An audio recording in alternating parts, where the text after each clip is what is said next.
Hello, welcome back to another episode of Built Different Podcast, the TBT edition. My name is Aaron Kennedy, My name is Dekeivis Perry. and we appreciate y'all locking in with us so far. We have a whole lot of episodes already dropped, so make sure you go back and rewatch some of those episodes just to get to know us and possibly fuel any type of questions that you want to ask us during future episodes. You could see what we're all about, but we're going to first start off with just checking in. We're in our clinical rotations right now, and we just completed our third week. And I can say personally, every single day has been full of fun and excitement. For sure. But, Dekeivis, is there anything like that stood out for you this past week or just something exciting? Like you said, it's been very busy weeks for sure. I would say the thing this past week I got to observe some surgeries. So with that, it was really cool because I got to go. I work at a Pops, or I'm doing my rotations at a Pops, so I get to actually, speak to the surgeon directly, and then he refers the patients right to his own clinic. So with that being said, I got to see a total knee replacement that was with a robot. I've never seen that done with a robot, so that was like kind of crazy. I also got to see a knee scope where he went inside of somebody's knee, kind of cleaned up some damaged tissue and things of that nature. So that was extremely cool. And then I also got to see a shoulder scope where he did a rotator cuff repair. And that was pretty cool, man, because I was able to talk to like the sales reps and things like that while the surgery was going on. And the surgeon that I'm working with, he actually was like answering my questions and stuff like that throughout the surgery, like while he was performing it. So I was just like, wow, it's You, super cool. what? You had like a frontline seat to just how everything is happening before they even get to you, your level Yeah. of care. That's pretty intense. Yeah, it was really cool, man, because some of the patients even I've had them in like prehab and then seeing them go through surgery, and then I'm sure this upcoming week I'll be treating them inside the clinic as well. So it's like I just get to see the entire circle of it, circle of life for them. So not yeah, the not the circle of life. yeah, like, But I mean, yeah, that's amazing that you were able to do some prehab, because a lot of people actually don't get physical therapy before they go into surgery, which will increase odds of how you are doing after surgery and the longevity it takes to recover. So that's actually pretty awesome that you had patients with prehab surgery, and yes, more than likely you're gonna see them again. absolutely. And a lot of people they ask the question of why even do prehab if you're going to have surgery? Kind of like you just said, it kind of increases your chances of having a successful recovery if you do come into it with some strength or not losing. You don't want to lose anything that you've already gained, and it's just a really great thing for you at the end of the day. There we go. That's incredible. You're already doing so much like within your rotation, but to have that experience to go see the surgeries and kind of put in a little bit more of the pieces that a patient can bring to the table. I Yeah, mean, man. that's It, crazy.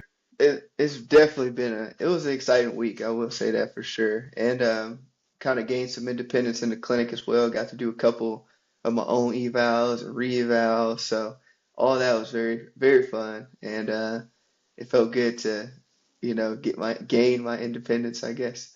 How about you? How was week 3 for you? Enough about me.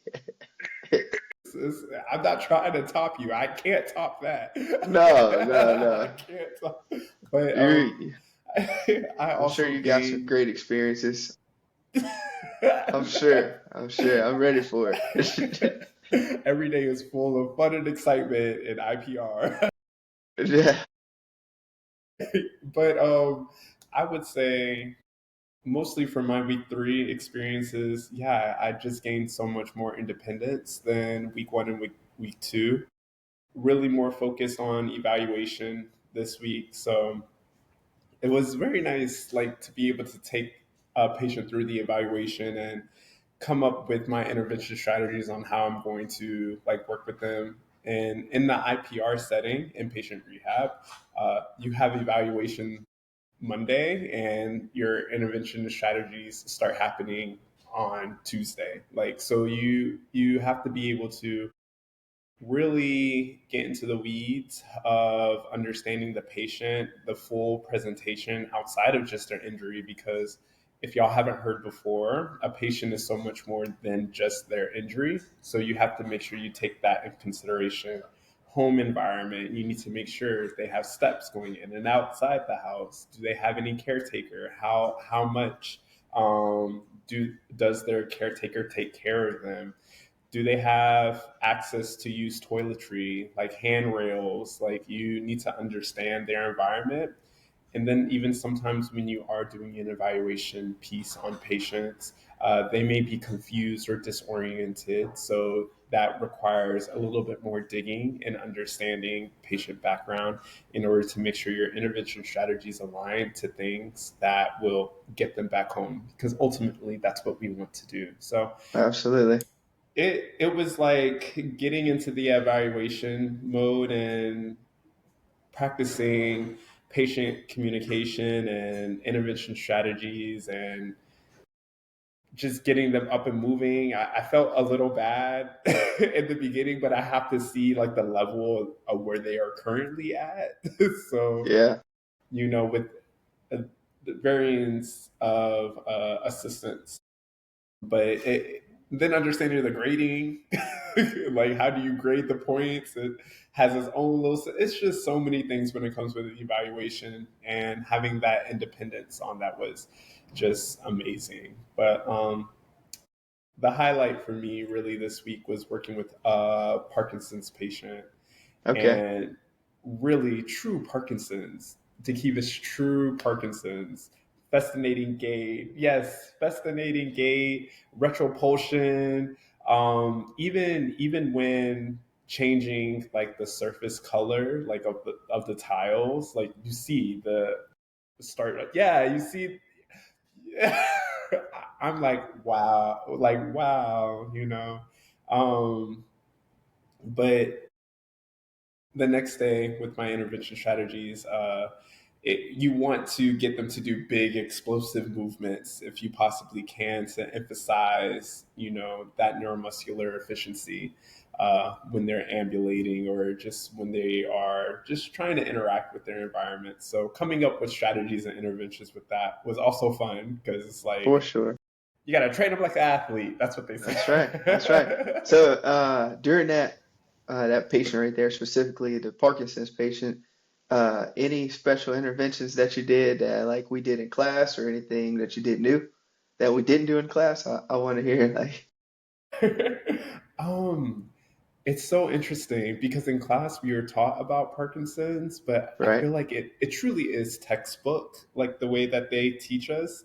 So it's very challenging to get creative and outside the box in order Hmm. to um, just focus on what this particular patient like is having an issue with Parkinson's, because Parkinson's is a progressive type of disease, so it doesn't look necessarily the same for every single patient, even though there are similarities, of course, like just depending how far along the spectrum you're at. So for me, for this patient, have you ever seen Foursquare by any chance? Like, you Yeah. played Foursquare before? Yeah. Okay. Absolutely. So just imagine like a Foursquare like type of situation. I had the patient hooked up to a vector harness, so they were suspended. Not suspended. I take that back. They were All suspended. right. They- but they had a little bit of anti gravity support due to the harness. But in these four spaces, I would have different placemats of different colors there, so we can get some visual targeting and stimulus that way. But then on each, like on two of the squares, there would be a foam pad. And in between each square, there's a hurdle. So essentially, what I wanted the patient to do is step from one square over a hurdle, either onto a foam pad, stepping up, taking a big step, then challenging their dynamic balance, or stepping down from a foam pad, again, over a hurdle, onto the stable surface, just challenging their ability to descend from that. And again, challenging their dynamic balance and standing balance as well. However, my patient, it was a little bit too much with the two foam pads. So I had to remove the foam pads, and but they were still able to do the step over of the hurdles, each one. Gotcha. Surpri- Surprisingly, the only issue that they did have was a lateral, a lateral step. Uh, Hmm. I think that kind of played into the fall, the type of situation that they had a fall incident at. So, you have to worry about what fear related what activities can cause like fear to arise within a patient. So, you want to make sure that you give them the reassurance, but they were able to do that. They Yeah. absolutely were. So that was fun. Well, that's awesome. That's awesome, man. That Sorry. sounds like that really would have been fun, like being able to create those interventions, and then the patient was telling you that, well, they were showing you that they weren't just a textbook version, so you had to kind of get a little creative, and you also were able to regress the patient by taking away the foam pass. So that's really good. That just shows like how far we've come, especially with you getting your clinical experience after week 3. So check you out, man. Check you out. That's a win. That's a win for sure. Um, I did have a couple questions that I wanted us to go over. Now that we talked about week 3, I kind of feel do you feel confident after week 3? A Do I little feel more confident? confident? Yeah, absolutely. Yeah. I do. Yeah. Yeah. All right. I But love what are you about to ask? it. I just want it's like some unspoken rules like inside the your rotations and things like that.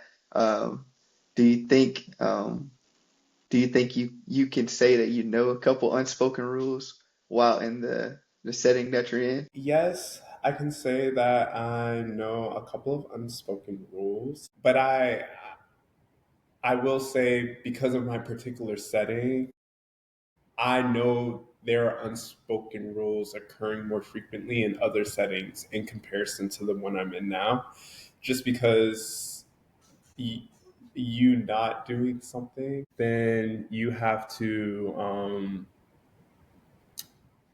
like if you're not doing something that can really put someone at harm's way very quickly. So you have to be able to like stick to what you need to do every single time that you interact with a patient. What about you? For me, I say a couple of the unspoken rules because I'm an outpatient. So I would say punctuality. Like they definitely want you to be there on time because the patients are going to be there regardless because they're very functional. A little different in your setting because I know in yours they're inpatient, right? Inpatient rehab. Pretty much you're coming to them whenever you are ready to treat them. Versus these patients are like, I still have to go to work, I still have to take care of my kids, my family, and do my daily routines. So punctuality is very important, just making sure you're on time and you're prepared. You don't want to get there and be like, let's figure out what you're gonna do today. They want you to already have what you're gonna have for them prepared. Also, um, a good one that I thought about was what do I feel like our CIs are really looking for? Like when they're asking questions, when they're, allowing us to have like this freedom. I think that's very important just to um it's like an unspoken rule. Like when they ask certain questions, they're like, hey, do you mind doing MMTs, manual muscle tests on this patient? They're looking for us to like efficiency and are we grading out really, you know, are we getting quality kind of test for them in order to give the patient the best outcome? So I think those are really important. And then also just our communication with the patients as well. Are we, able to relay what we're trying to relay to them in order to get the best thing from them during that time?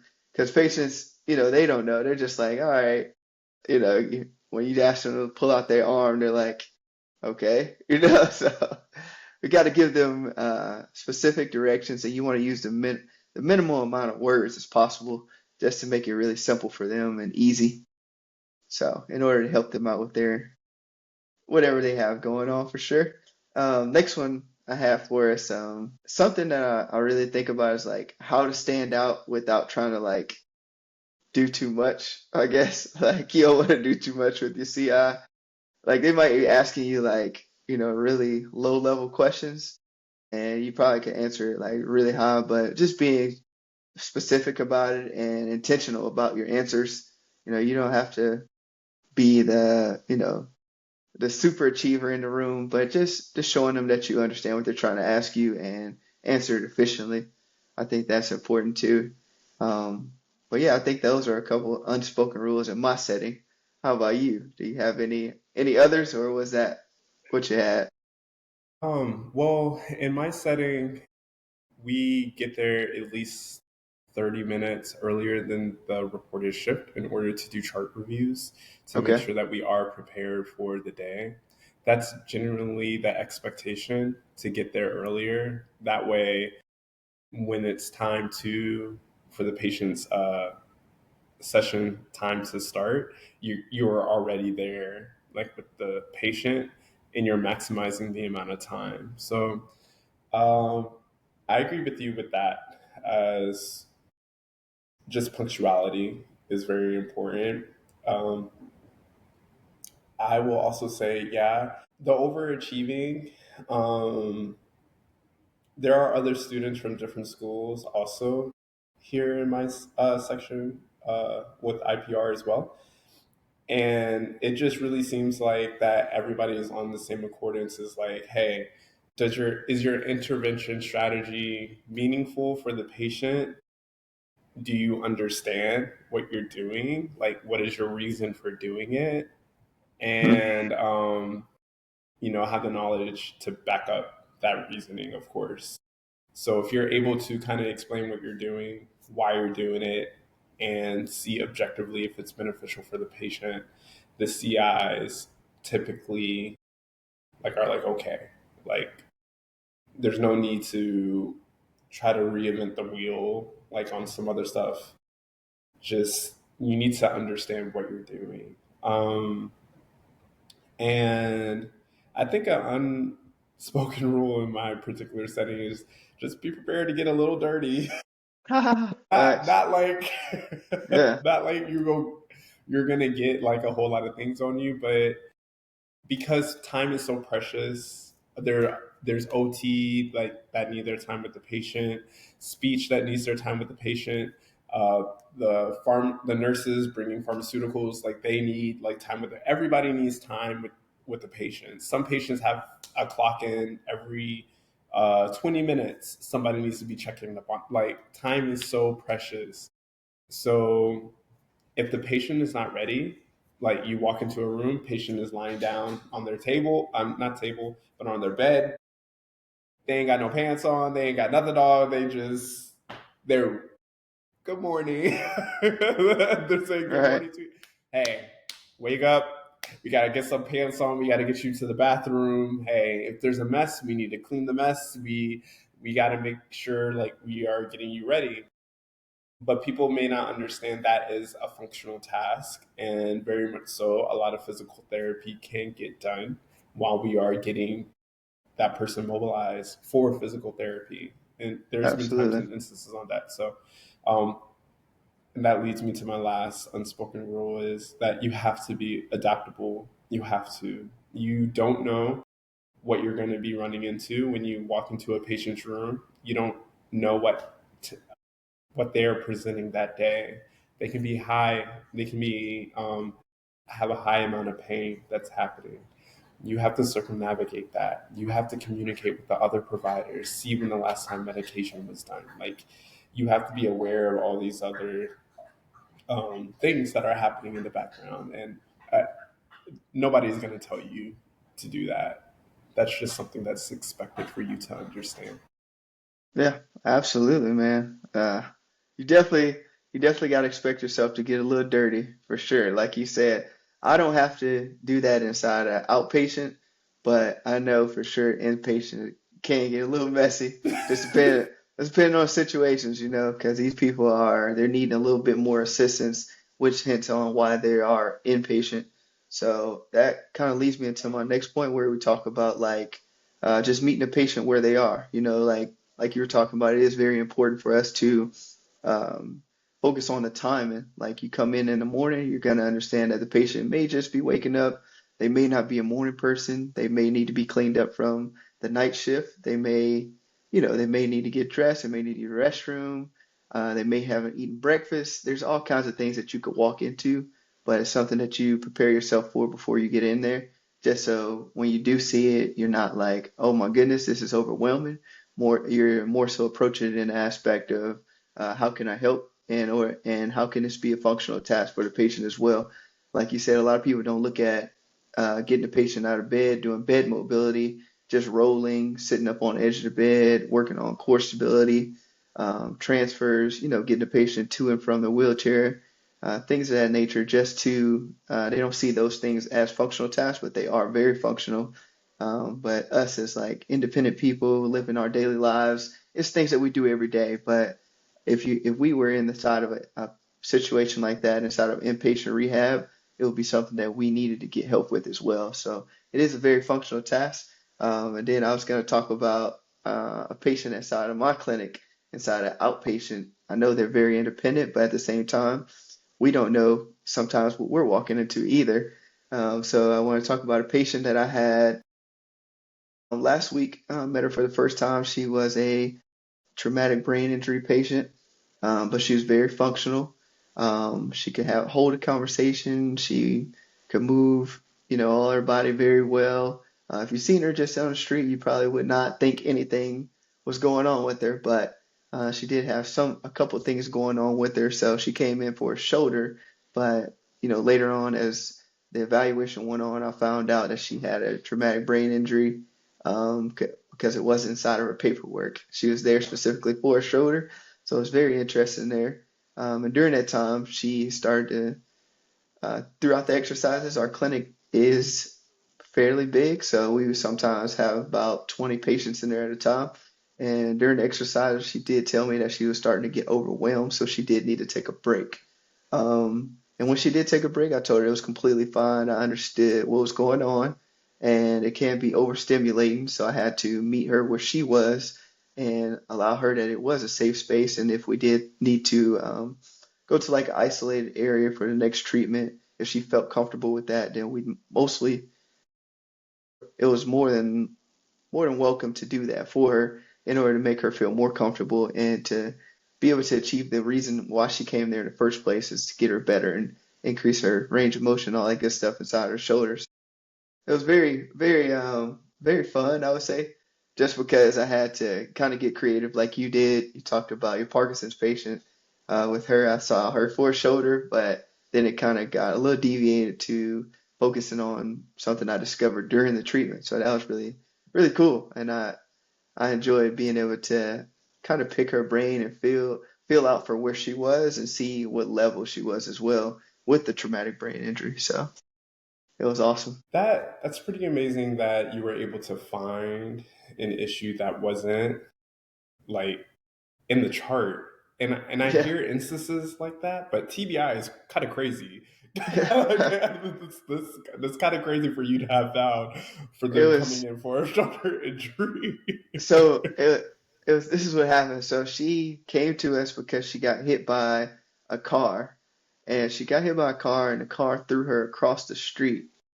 And when that happened, she mostly damaged her shoulder, but she did not put in a chart or in her medical records that she had traumatic brain injury. She was just there for the shoulder injury, and the shoulder injury was way past due. It was like she hadn't done therapy in like 15 weeks, so it was just like, where have you been kind of thing. And she told us like, I've actually been doing my own research. My husband has been helping me at home. He has been doing research like on the internet about how to repair a shoulder cuff tear, and I was like, wow. And I was really impressed with how far they had, come because her shoulder was not super weak. Like she could definitely move it around. She was just missing like some mobility and some range of motion and things like that. But overall, it was just like, all right.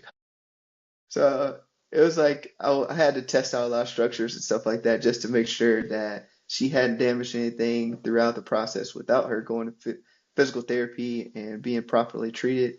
And then we kind of just went from there. So I had to meet her where she was. That was very good for her.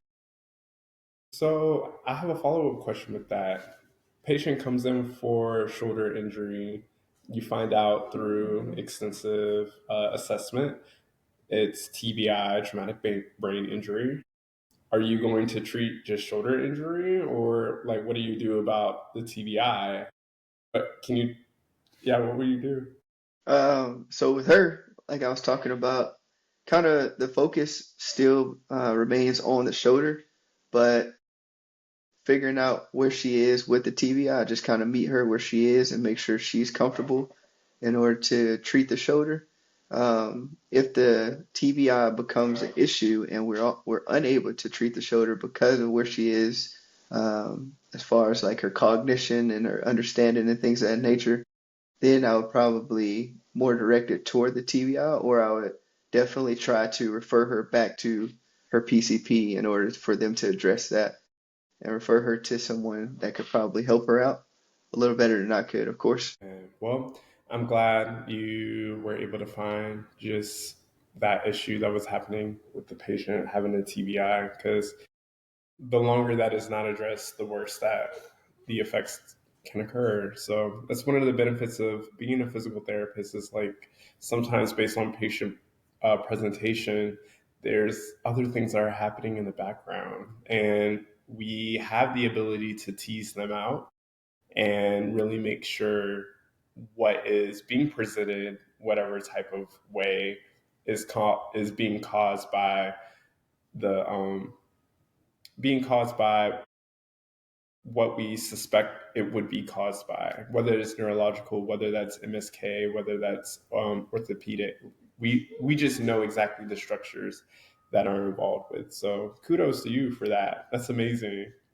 Thanks, man. Okay, I'm gonna do another question for us.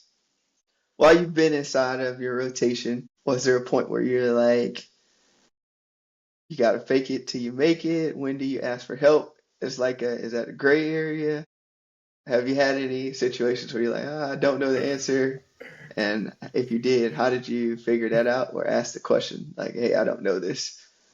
I'm gonna start off saying never fake it till you make it. Do not do that. There is you are in a clinical rotation for a reason. There is no rhyme or reason to fake it till you make it for anything. If you are stumped on something, this is a teachable moment and allow that to be a teachable moment and ask that question or clarification with your CI or any of the other staff there.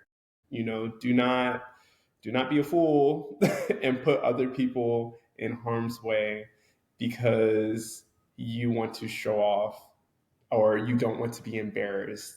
It's not about being embarrassed. It's about learning and growing. So just wanted to make sure I say that for the listeners out there. Me and myself, no. I faked anything until I make it. There's no rhyme or reason to do that. But there has been instances where I'm hitting a wall with the information or just my thought process. I'm only seeing it from one specific way based on what the patient presents. I'm not necessarily wrong, but there could be a better way to go about it. And those are the perfect moments where I feel like that I have grown the most at because I now can apply another perspective to my intervention strategy. So, it's we have a bilateral amputee patient that has ID. ID stands for intellectual disorder. So sometimes they kind of revert to childlike mentality or it's just really hard to communicate with them. They could be agitated a little easier, or they can be stubborn with just one type of way of thinking, whether they're refusing to do whatever you ask them to do, or whether they hyperfixate on something. That doesn't mean that you stop trying to accomplish what you were trying to accomplish with your session.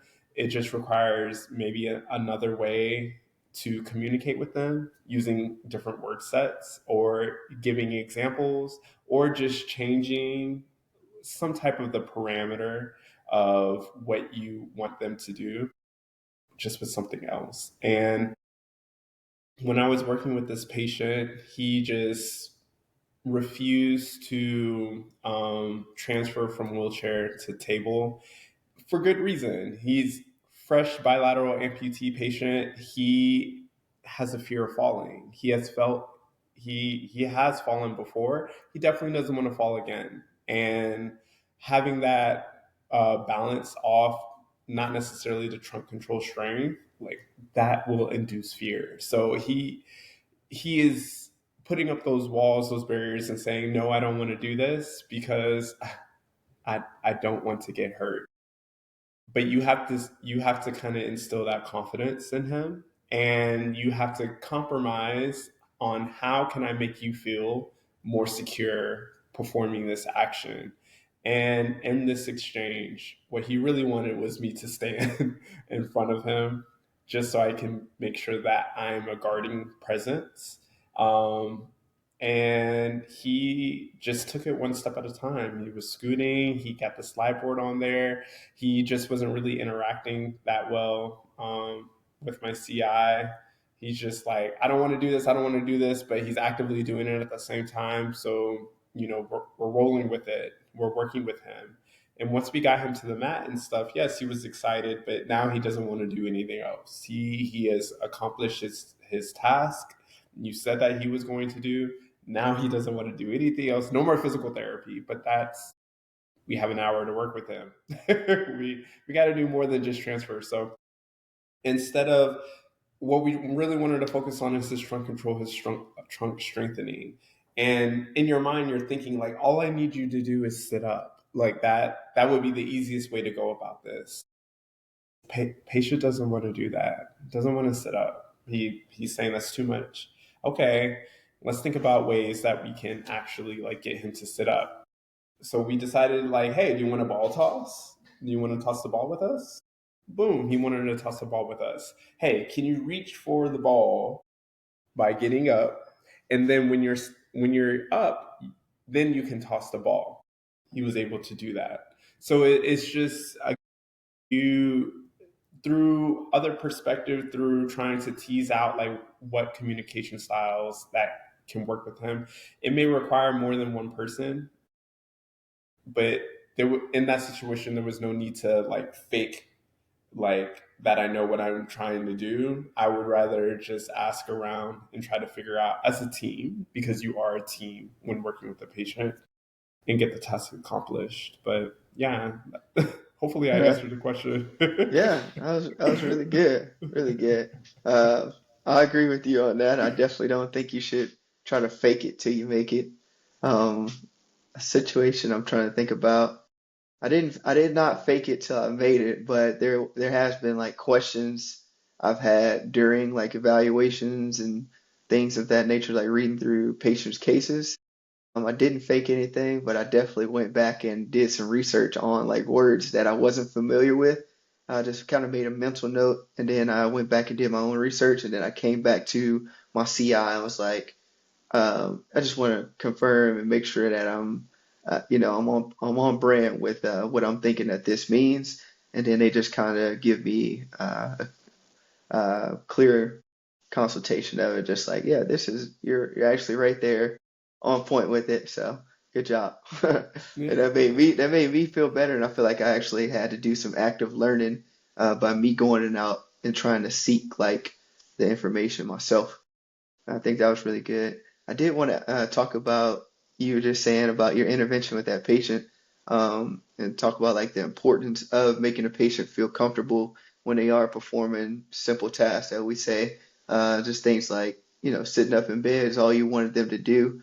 And then also the transfers, just the importance of you standing in front of him and then just letting him know that you're not going to let him fall just because he had a fear, right? And that right there is a big deal. That's something that you don't want to make them feel like, hey, this isn't, that big of a deal. We're just doing a transfer. It's a huge deal because for a patient that might be life changing if they do fall again. They may not be able to recover from that. So they have every right to feel that way. So our job as professionals is to make sure that we do give them that safety and, stand in front of them, make sure we put a gate belt, make sure the transfer board is placed correctly, give them clear and specific instructions like hand placement and things of that nature and position in the wheelchair and all that good stuff. So that's very important. I had a patient very similar to that this past week who wanted to work on their balance, and he was very functional. He's outpatient. He doesn't use like an assistive device like a walker, cane, or anything like that. But he's just an older gentleman who wants to kind of improve his balance. And something that I had to his chart he in his past history with therapy, he's been working on like strengthening his lower extremities and things of that nature. But I kind of wanted to make it more functional and do things that he enjoyed doing. So I asked him, just straight up asked him like, what is something that you enjoyed doing in your younger days that you no longer get to do?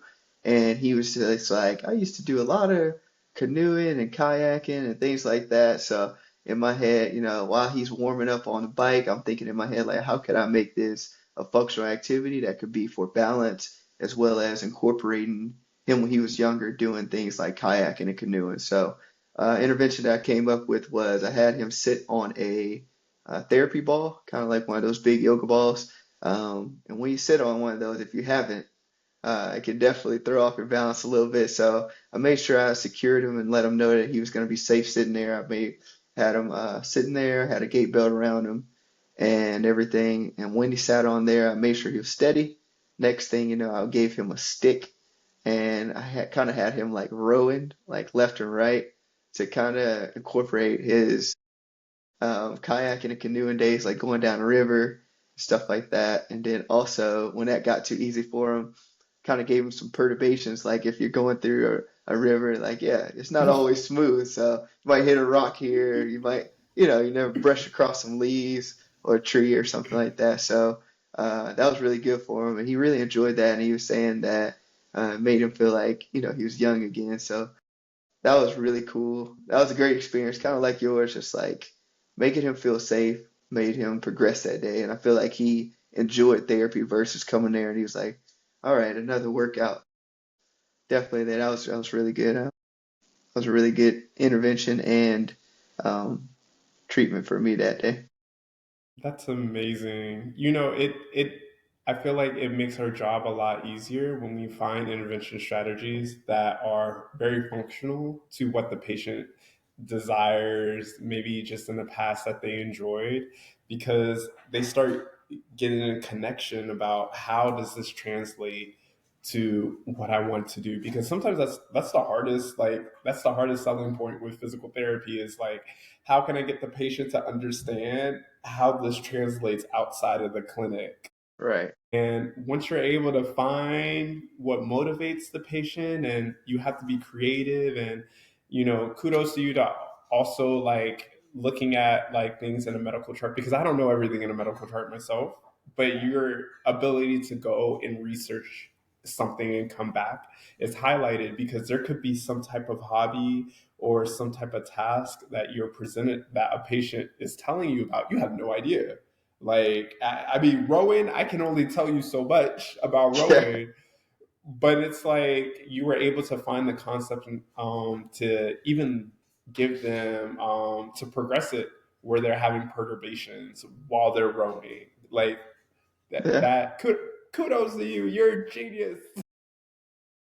I would say all that, but I'm getting there. You know what I'm saying? That's what's up, man. But I'm just like, I'm very happy where we are. Like when I just think about school, just in general, I feel like we really have been prepared when it comes to getting to these clinical settings. And the roughest part for me is going from study, study, study, study to now basically like working 40 hours a week. Yeah, So pretty it much. just it and just like taking that all in and being exposed to just so many different things. But I feel like we're handling it well. The transition from full-time student to full-time clinical student. I don't even know Yeah, like how yeah. to label Now, that, I I- guess. also, don't get this wrong. We do have tests while we are in clinicals too. So we are having to study also on top of this, like working 40 hours a week. And then we also are studying outside of this just to make sure that's clear. Like you don't just get to go to clinicals and schoolwork is on the back burner. Like you're doing both. So Yeah. definitely make sure you're mindful of that. Yes, please understand. We are not just going to the clinical settings and just that's it for the rest of our day.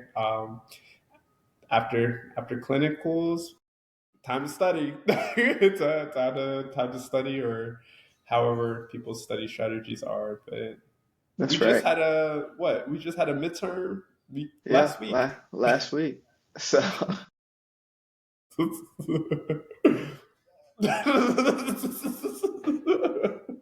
What can you do? right.